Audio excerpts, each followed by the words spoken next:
Good evening, friends. Welcome to MindFlex. My name is Rabbi Shlomo Buxbaum, and I'm so excited to be here with you this evening to learn a little bit together. Before we begin, a big shout out to Project Inspire for an amazing year of these great virtual programs. You have helped us stay inspired.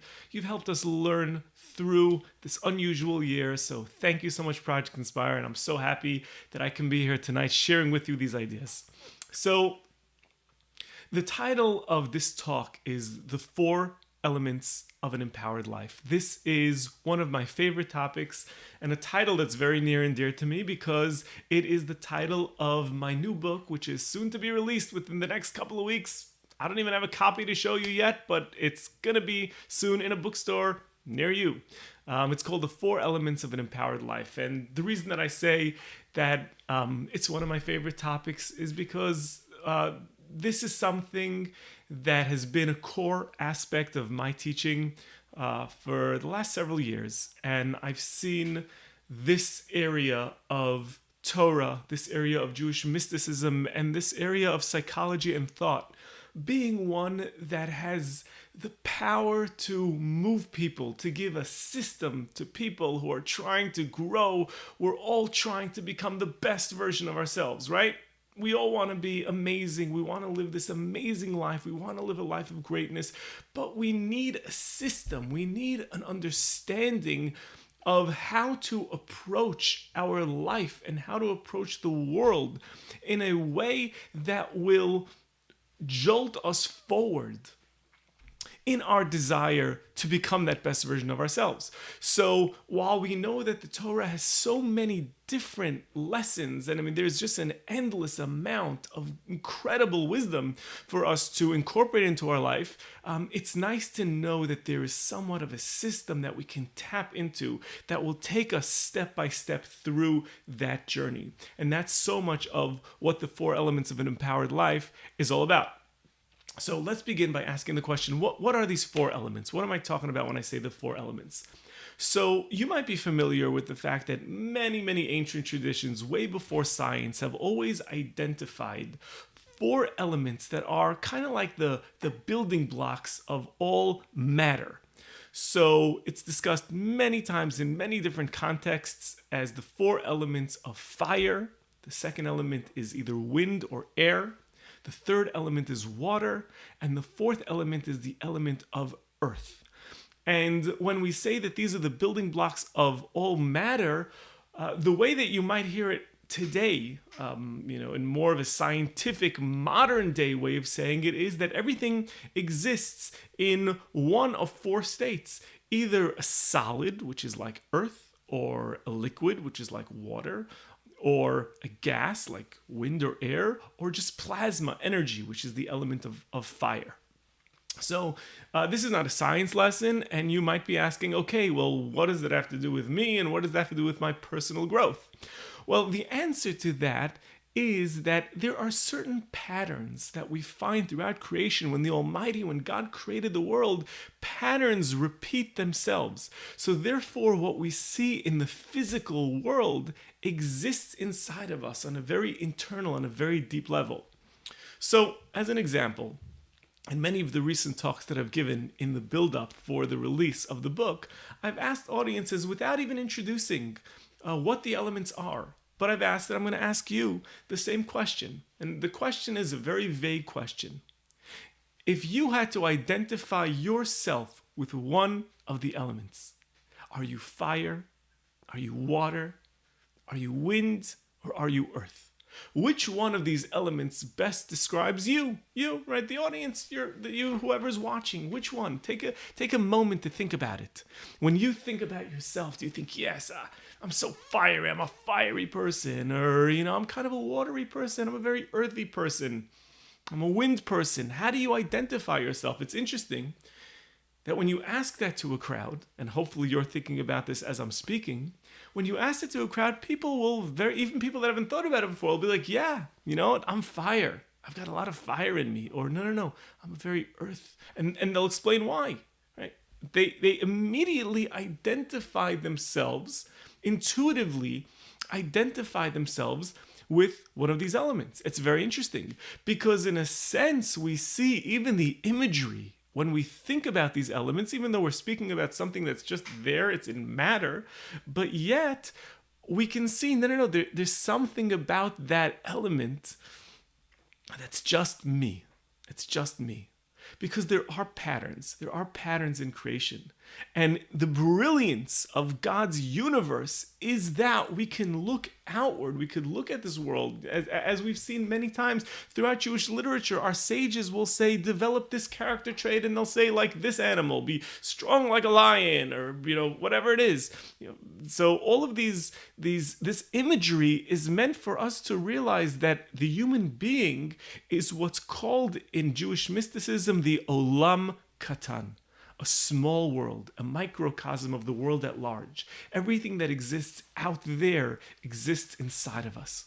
So in as much as we see all of existence connecting to these four elements, we can see that our inner world, which is referred to many times throughout the Torah and Jewish mysticism as our nefesh, our inner world, our life force, what animates us, what makes us exist, what gives us our personality, what makes us human beings, have in it aspects of these four elements. And therefore, when we learn to refine those four elements, as we're going to see shortly, then we are on the way, we are on the path to an empowered life. So we have this idea. There was a great Kabbalist, and again, if we look back throughout Jewish tradition, we see the concept of the four elements are discussed already by the Midrash. They're discussed in the Zohar. They're discussed in the Rambam, Maimonides, right? It was a theme throughout Jewish history, throughout all of the writers, whether they were writing about mysticism or philosophy, but they saw this as a paradigm for growth.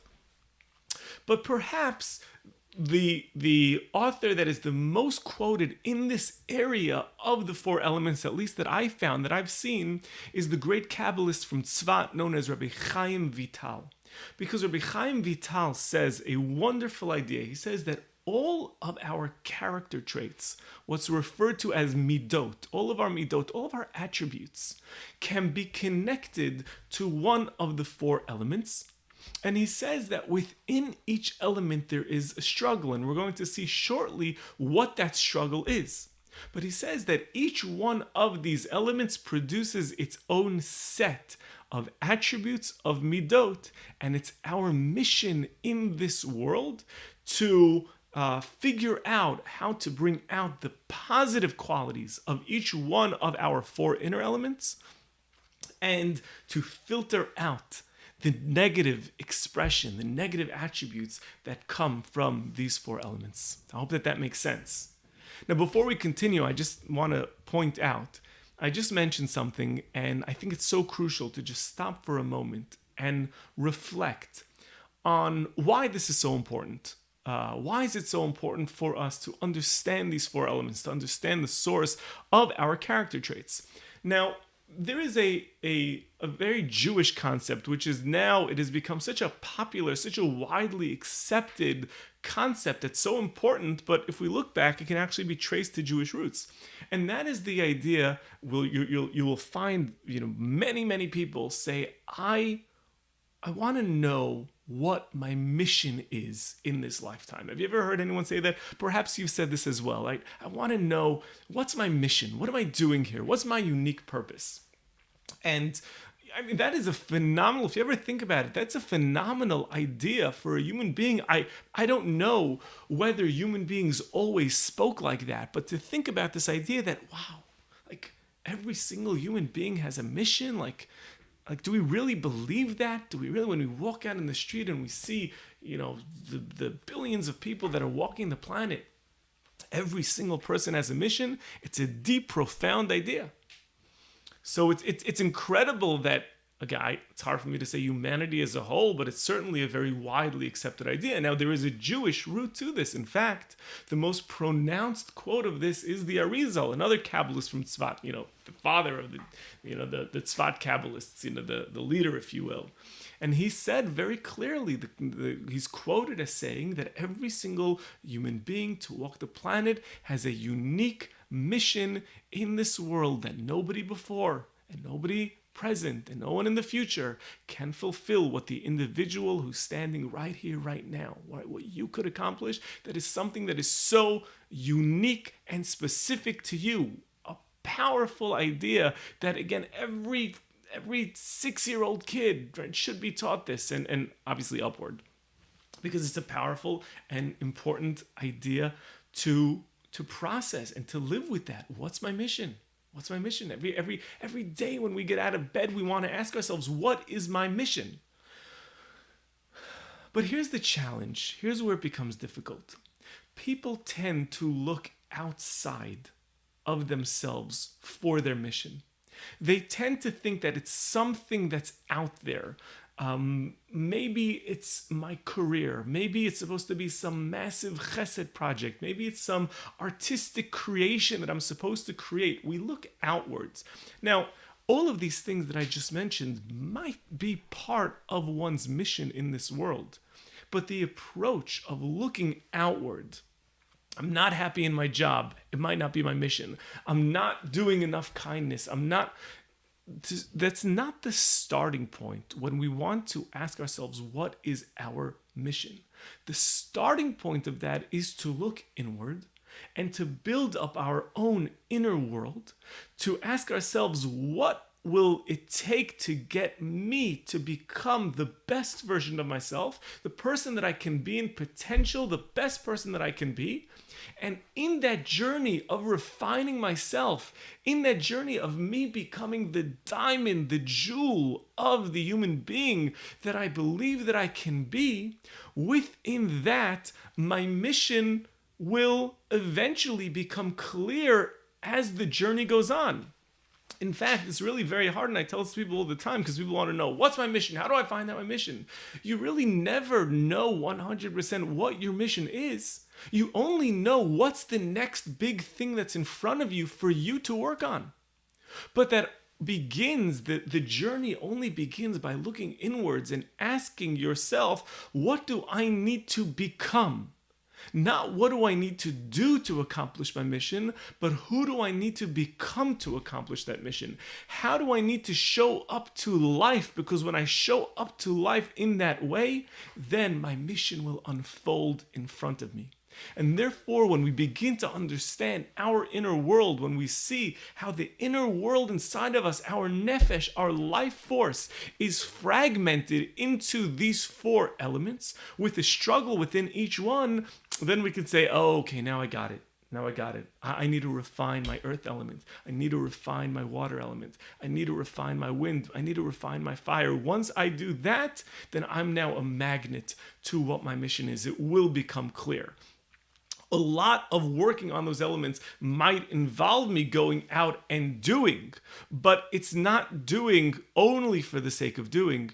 It's doing for the sake of becoming as well. Okay, I hope that that makes sense to everyone who's listening. So with that being said, let's jump in to the 4 elements and let's try to understand the struggle that exists. And tonight we'll provide an overall framework and maybe start to speak about some of the work that has to be done. And then tomorrow we'll go into it with a little bit more detail and we'll be very practical and very strategic. So what are these 4 elements? So in order to understand the 4 elements, let's begin by pointing out that if we take a look in the Torah, that's always a good place to start. If we take a look in the Torah doesn't ever really clearly provide for us this framework of the 4 elements as being connected to our nefesh. It's obviously more in the commentaries, more in the mysticism behind it. But that being said, the Torah does very frequently weave in the elements into many of the stories throughout the Torah. So when we understand what fire represents, then now every single time throughout the Torah, when we're going to see fire, God appears to Moses in a burning bush. God leads the Jewish people in the desert with a pillar of fire. The mountain, Mount Sinai, is burning with fire. We see all the time fire in the temple, in the Beit HaMikdash, in the Mishkan. when we see these elements, suddenly they take on new form, new meaning. When we see that there is water in the beginning and God splits the waters on the second day in the splitting of the sea when the Jewish people leave Egypt and Moshe hits a rock so water could come out, all of these things take on new meaning when we understand the significance of the elements. So therefore, if we want to look at where does the Torah first introduce the elements, we see it very clearly in the creation story. In fact, the pattern of creation was very much focusing on the elements. So they're not necessarily the elements in the most obvious way that we would see it, but if we take a look at creation unfolding, we see that creation begins where God says, "Let there be light." That's day one. Then on day two, we have the separation of the waters and a firmament. Then on day three, we have the pulling back of waters, so ground will appear. So we see already in the creation story that there seems to be an unfolding. It begins with light, which is connected to the element of fire. And then on the second day, we have waters above, waters below, and the firmament in the middle. Those are two elements right there, the elements of water and air/wind. And then on the third day, we have the revealing of the earth, which is the land, the earth element. Then in the second part of creation, if we think about day 4, which is the luminaries, just like there's light on the first day, we see on day 5 that there's the fish and the birds, which are connected to the water and the air of the second day. And then we see that there's animals and, of course, human beings on the 6th day, which are connected to land. We do go on land, at least our physical bodies do, and animals do as well. So the creation story is already introducing to us a pattern. That everything begins, the creation story begins with the element with the least mass, the most abstract of the elements, the element of fire, and then slowly it gets a little bit more mass, like another layer of clothing, God is clothing what was pure spirituality before creation, and now there's a layer upon layer upon layer. So there is fire, and then on top of that, there's going to be wind and water and earth. And then in the second part of creation, beginning with the luminaries, then moving into the animals, there is now a filling of those domains. Right? Now, the element of fire, the domain of fire is now filled with luminaries. The element of air is filled with birds. The element of water is filled with fish. The element of land is filled with animals. So we see a pattern that unfolds.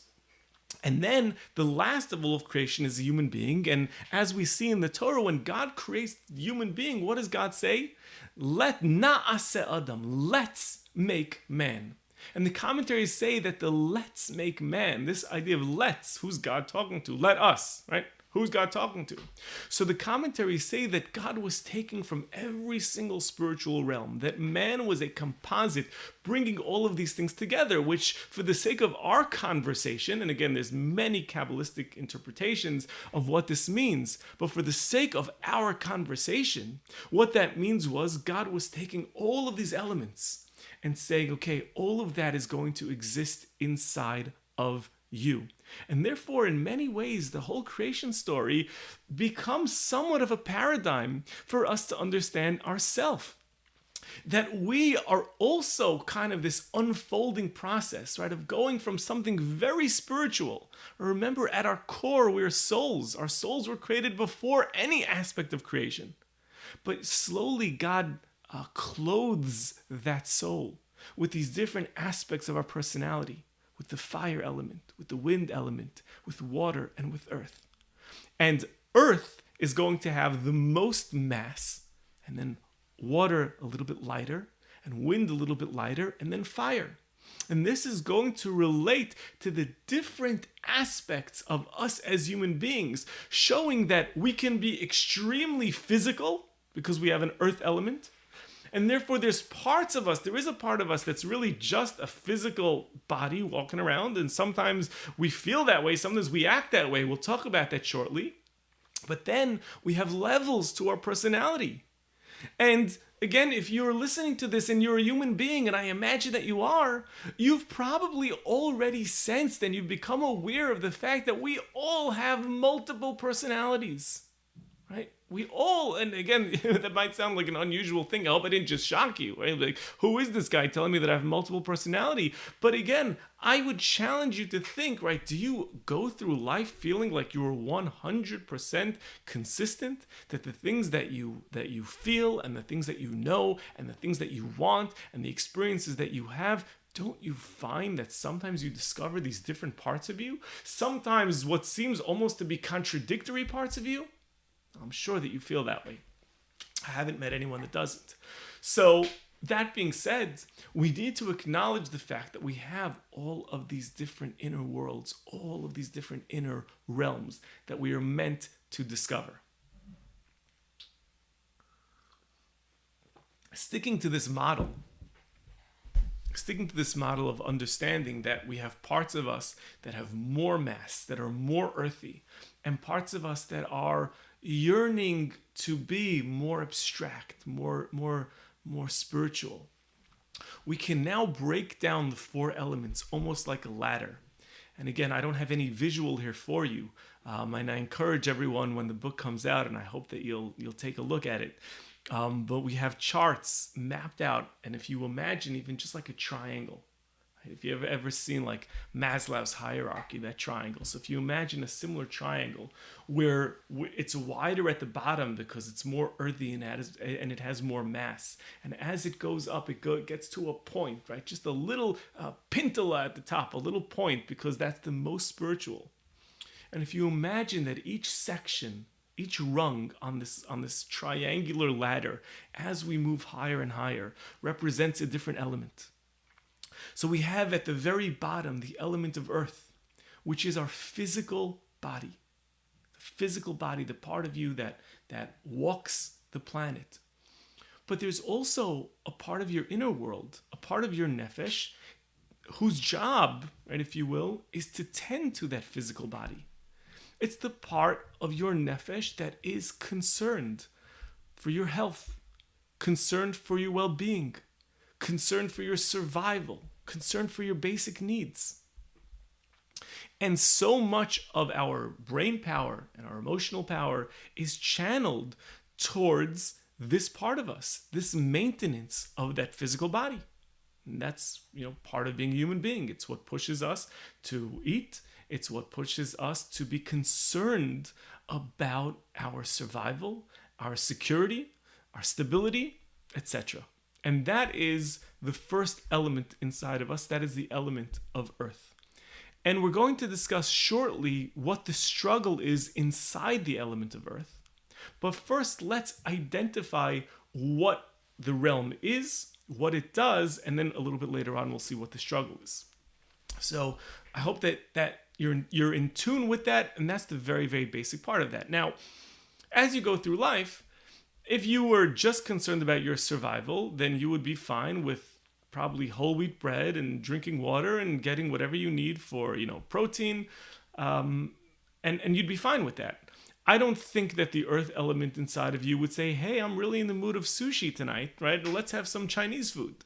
Because the earth element is just concerned for survival. Right? It's the most primal part of what it means to be a human being.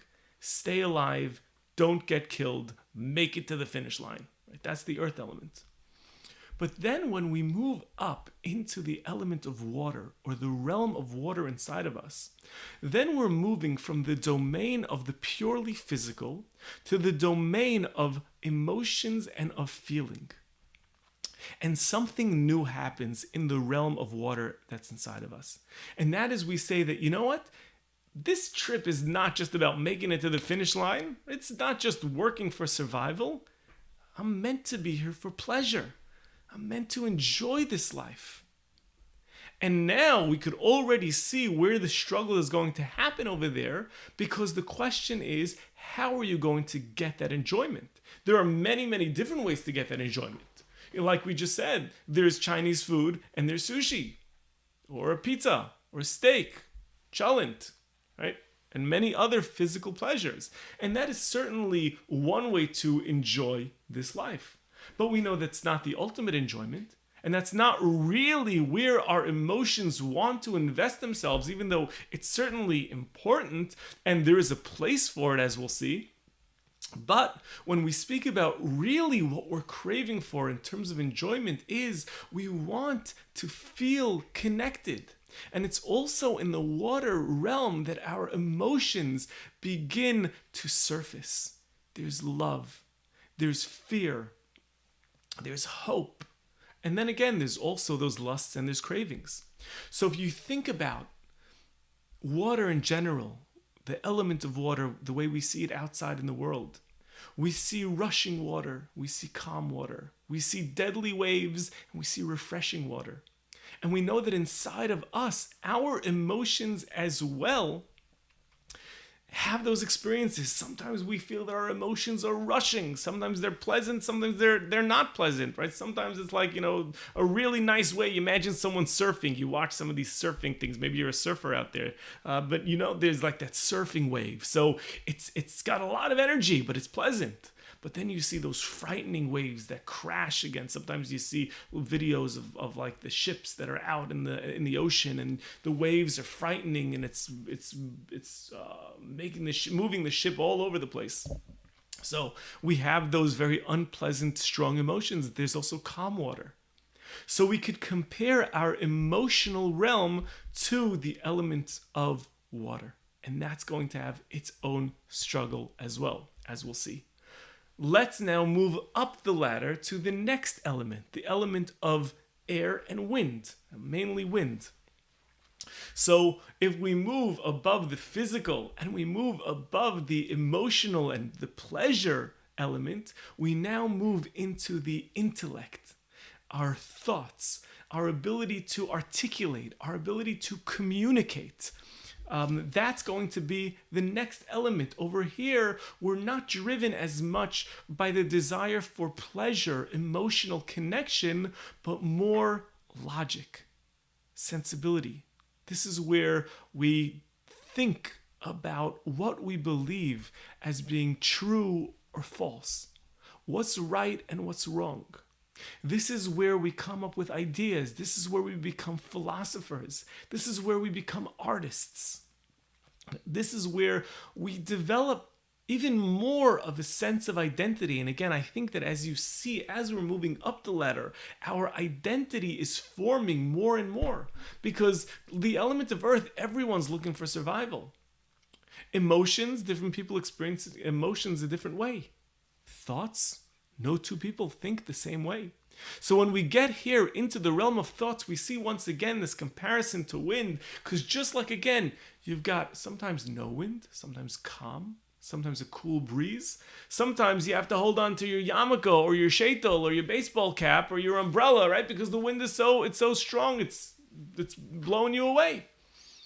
And sometimes we know that our minds are also there, so on fire, we can't stop it, right? The thoughts are coming, the train of thoughts, we want to slow it down.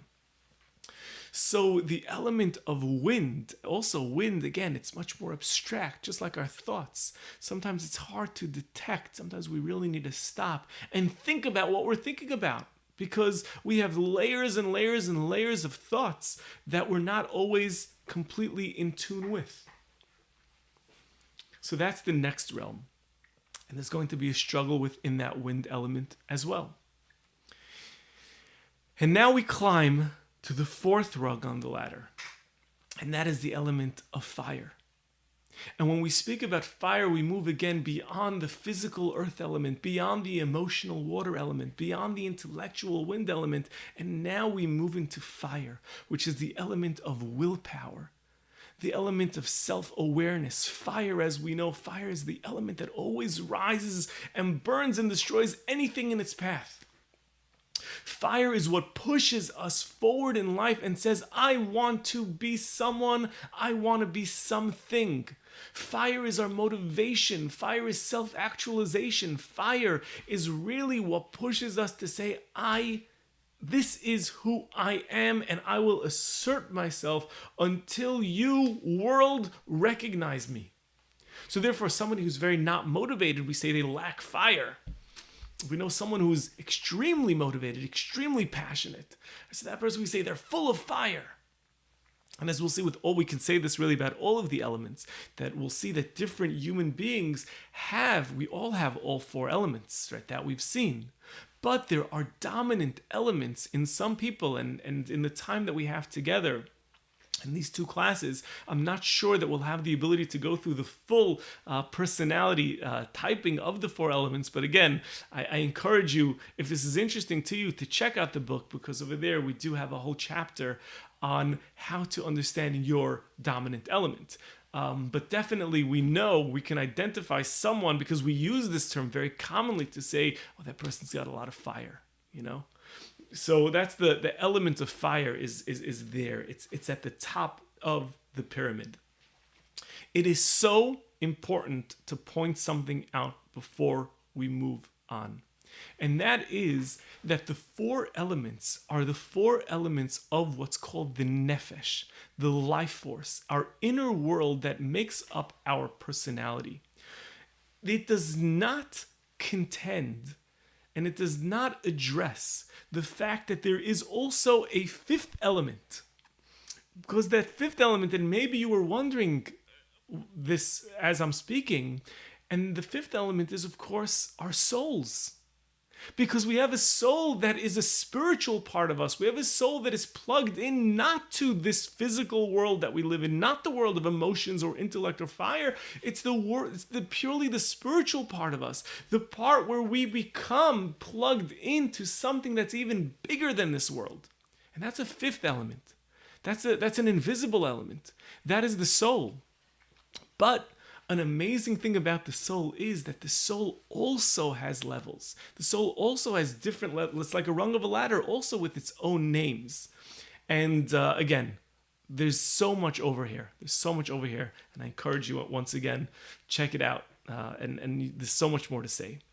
But in the remaining time that we have left in our discussion tonight, let's begin to unpack at least the struggles of the element of water and the element of earth, the bottom two. Let's try to unpack those struggles. We'll start speaking about those in the time that we have left. Let's go back. Let's go back and mention once again what we said in the beginning of this class from the great sage, the great Kabbalist Reb Chaim Vital.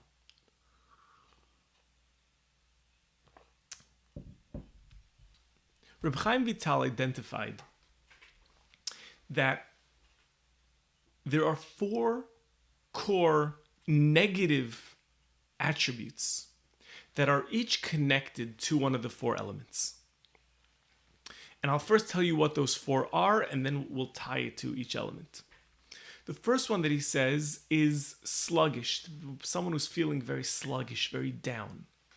And connected to that is going to be laziness, sadness, a certain natural depression. We're not talking about, or at least for tonight, we're not speaking about, the depression that is something that plagues many people, which needs to be dealt with in a different way, in a much more intentional way. But we're speaking now about the depression that's sort of a natural part of the course of living. We all feel at times just, right? Just something is not going quite right. It doesn't feel right. So that's what's called the character trait or the attribute of sluggishness, of being sluggish. And that manifests itself again in sadness and in laziness. And any sort of emotions, anxiety, emotions that are connected to that stream of sluggishness. The second major negative attribute that Rabbi Chaim Vital points out is lust. Okay, lust, we know, is the desire, the passion for either forbidden things or to overindulge even in permitted things. That's also considered a negative attribute. So the second one is lust, and that obviously leads to its own set of problems, addictions, etc. The third one that Rabbi Chaim Vital speaks about is what he calls dvarim betelim, which means, diburim betelin, which literally translates as idle words, unnecessary words, speaking unnecessarily. But for the sake of our discussion, we're going to interpret it a little bit broader as the preoccupation with trivial matters, right? The fascination with things that don't really matter, or really aren't true, or don't have any significance. So he says that is struggle number 3. And then struggle number 4 is arrogance. Needs no explanation. Too much ego, narcissism. So as I'm saying this and as I'm sharing this with you, perhaps you've already connected the dots, because it kind of is obvious that sluggishness, or those feelings of sadness, laziness, anxiety, natural depression, all of those things are connected to the earth element. Why? Because the earth element is heavy. It has a lot of mass. And remember, the earth element is concerned with one thing. It's plugged into our mortality. The fact that we are human beings, right? It goes back to that primordial instinct of saying, am I going to be able to walk the planet without being conquered by some aggressive nomadic terrorist tribe out there? Am I going to be eaten by a bear? How am I going to get my food? Right? It's the very basic primal instinct of survival.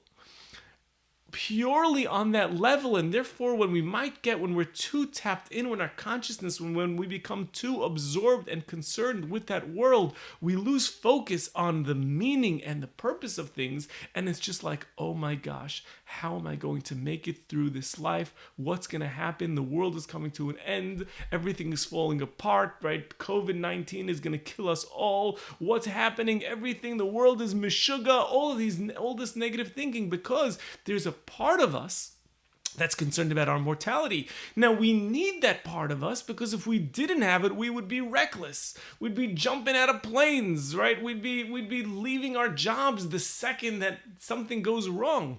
So we need a part of us that gives us stability.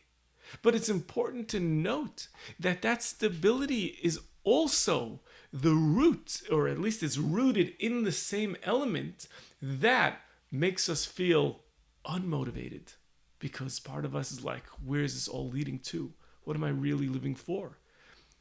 And not only that, but deep down in our brain, there's also that question of, is there enough?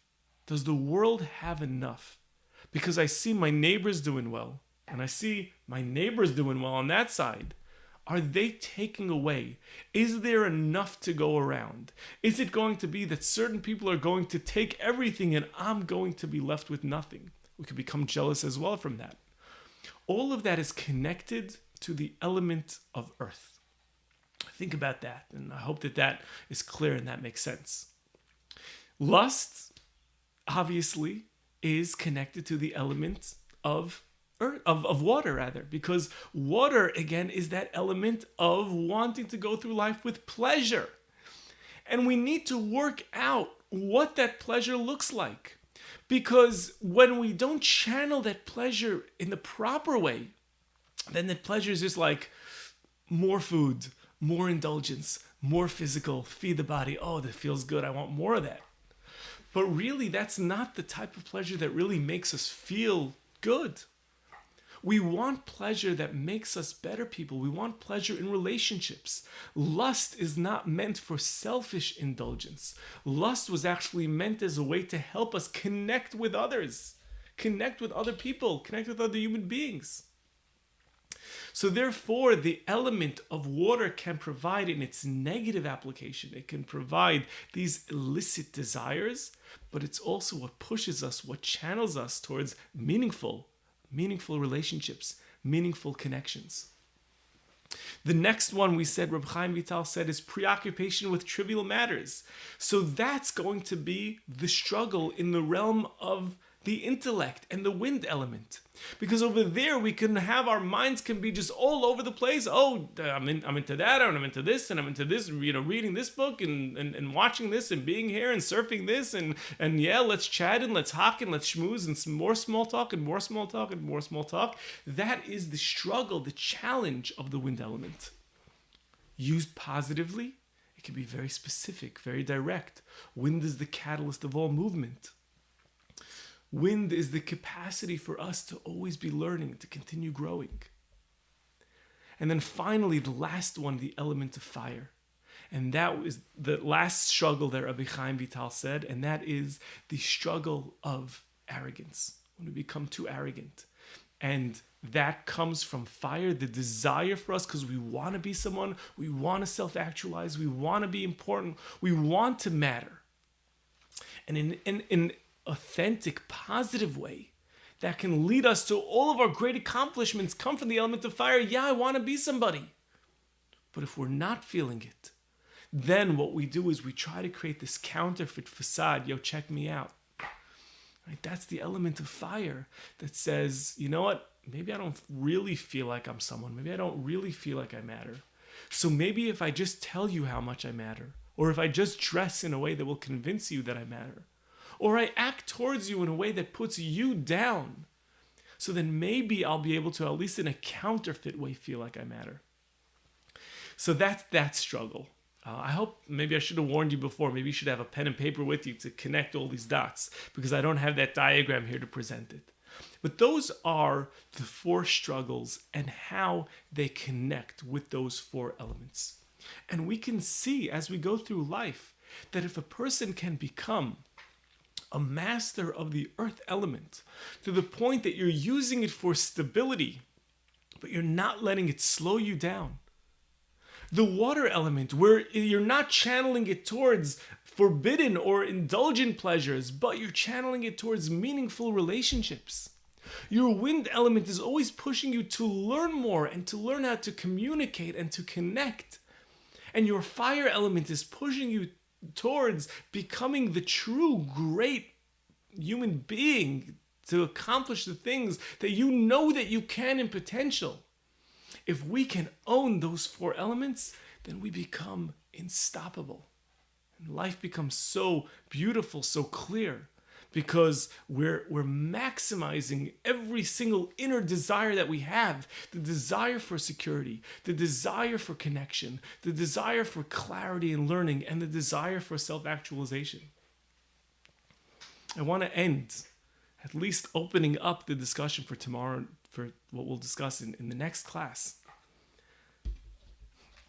Most of what we struggle in day to day is really on those two lower elements, the element of earth and the element of water. Because really our default consciousness, we start at the bottom. Our default consciousness is connected to the element of earth. So therefore, so much of our preoccupation is going to be, we're in survival mode. We're in survival mode. And when we're experiencing the struggle within the element of earth, we're afraid. Like I said earlier, we're afraid of what life will bring. We get sad, we get depressed. And then what happens is we start pulling down the other elements.